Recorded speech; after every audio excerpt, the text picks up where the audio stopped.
7. Tidur yang islami, berbaring di sisi kanan. Adab sebelum tidur dalam Islam yaitu berbaring di sisi kanan. Hal ini juga telah disebutkan dalam hadis dari Al-Bara' bin Azib sebelumnya, di mana Rasulullah Shallallahu Alaihi Wasallam menganjurkan untuk tidur dalam keadaan berwudu dan berbaring pada sisi kanan tubuh. Berwudu.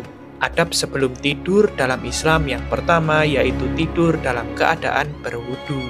Hal ini berdasarkan hadis dari Al-Bara' bin Azib, di mana Nabi Shallallahu Alaihi Wasallam bersabda, "Jika kamu mendatangi tempat tidurmu, maka wudulah seperti wudu untuk sholat, lalu berbalinglah pada sisi kanan badanmu." Hadis riwayat Bukhari dan Muslim. Membaca 3 surat terakhir. Adab sebelum tidur dalam Islam yaitu dengan membaca 3 surat terakhir dari Al-Quran. 3 surat terakhir dari Al-Quran yang dimaksud adalah Al-Ikhlas, Al-Falaq, dan An-Nas. Anda bisa meniup kedua telapak tangan sambil membaca surat-surat tersebut. Kemudian, usap kedua tangan ke wajah dan bagian tubuh yang dapat dijangkau.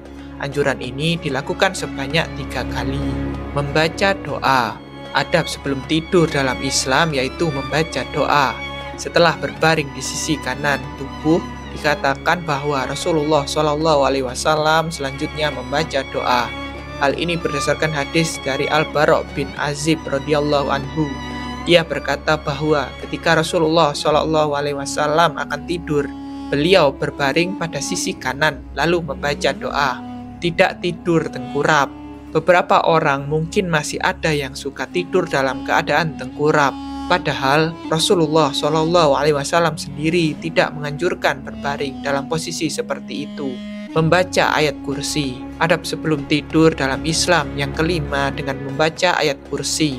Dengan membaca ayat kursi, tidur kita akan menjadi tenang karena akan dilindungi Allah sehingga setan tidak dapat mendekati kita hingga pagi. Tidur di awal malam. Usahakan untuk tidak begadang jika tidak ada urusan atau kepentingan lain.